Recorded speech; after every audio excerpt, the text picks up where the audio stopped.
रतन टाटा एक ऐसा नाम है जो सिर्फ एक व्यक्ति ही नहीं बल्कि इंडिया का सिंबल ऑफ ड्रीम है। उन्होंने अपनी मेहनत और दया भाव से देश को नए डायमेंशन तक पहुंचाया। आज हम उन्हें ट्रिब्यूट देते हैं और उनके कंट्रीब्यूशन को दिल से थैंक यू बोलते हैं।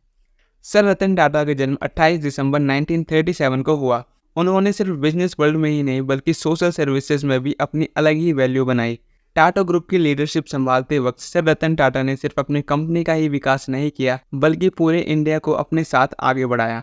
टाटा मोटर्स से लेकर टाटा स्टील तक रतन टाटा जी ने कई नई नई इंडस्ट्रीज को इंडिया में स्टैब्लिश किया। टाटा नैनो एक ऐसा आइडिया था जहां एक आम भारतीय को अपनी गाड़ी लेने का सपना पूरा करने का मौका मिला। एक ऐसी गाड़ी जो हर किसी के लिए अवेलेबल हो, ये उनका सपना था। बिजनेस सक्सेस के साथ साथ रतन टाटा जी का सबसे बड़ा कंट्रीब्यूशन सोसाइटी के लिए उनका सेवा भाव था। उन्होंने टाटा ट्रस्ट के थ्रू बहुत से हॉस्पिटल्स, स्कूल्स और रिसर्च इंस्टीट्यूट स्टैब्लिश किए। कैंसर के इलाज के लिए टाटा मेमोरियल हॉस्पिटल, आईआईटी और आईआईएम जैसे इंस्टीट्यूशन में भी टाटा का योगदान है।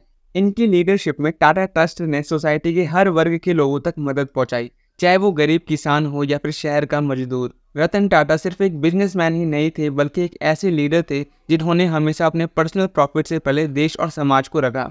उन्होंने हमेशा ईमानदारी, सिंप्लिसिटी और कर्तव्य का पालन किया। उनका कहना था, business is not just about money, it's about people. दुनिया भर में रतन टाटा जी को ऑनर्स एंड अवार्ड से नवाजा गया है, लेकिन सबसे बड़ा अवार्ड उनके लिए उनका देश और देशवासियों का विश्वास था।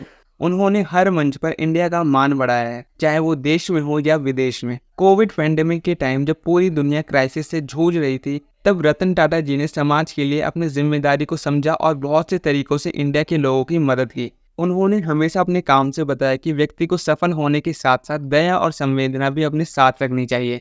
आज जब हम पिछले कुछ दशकों को देखते हैं तो हमें सर रतन टाटा की लीडरशिप में एक नए भारत का सपना साकार होता हुआ दिखता है। उनका कंट्रीब्यूशन कभी भी भुलाया नहीं जा सकता। रतन टाटा जी ने जो देश के लिए किया है, उनके लिए शब्दों में धन्यवाद करना पॉसिबल नहीं है। रतन टाटा एक मिसाल है, एक ऐसे लीडर हैं जो हमेशा अपनी वैल्यू और ड्यूटीज के लिए जीते रहे। भारत रतन टाटा का हमेशा कर्जदार रहेगा। Thank you sir Ratan Tata, हमारे देश का मान बढ़ाते रहने के लिए।